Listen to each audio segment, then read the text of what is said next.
হজর আলী আমার ঘরে আইছে দরজা ভাঙা, ঠিক আছে, আইয়া অত্যাচার করছে, কাপড় চোপড় শুনছে। পরে ছেলেরা আইছে, আসাম মারধর করছে, আমারও মারছে, হজর আলীরও মারছে। বাড়িতে যে খারাপ উদ্দেশ্য আইছে, হ্যাঁ কি ভালো উদ্দেশ্য আইবে, এত খারাপ উদ্দেশ্য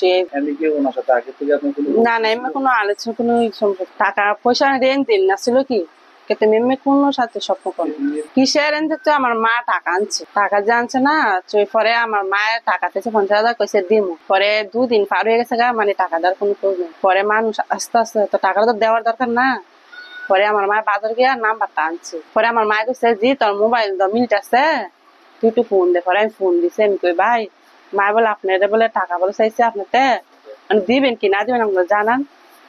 কয় দিম, আমি টাকাটা পাইলে আমি দিম।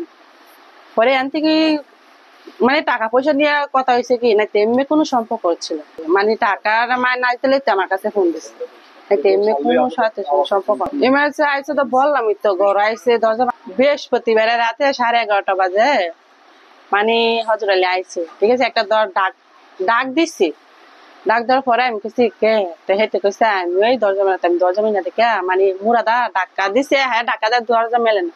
পরে মুরাদা মানে দরজাটা ভাঙা গেছে কি, ভাঙ্গা অত্যাচার করছে।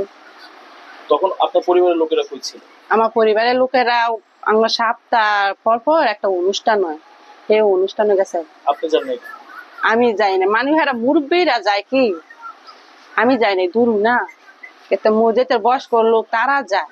আপনার সাথে তখন কে কে ছিল? আমার সাথে কেউ ছিল না, আমার ছেলে মেয়ে আছে, আর কেউ ছিল না। ছেলে মেয়েরা কি আপনার সাথে ছিল? আমার সাথে আছে।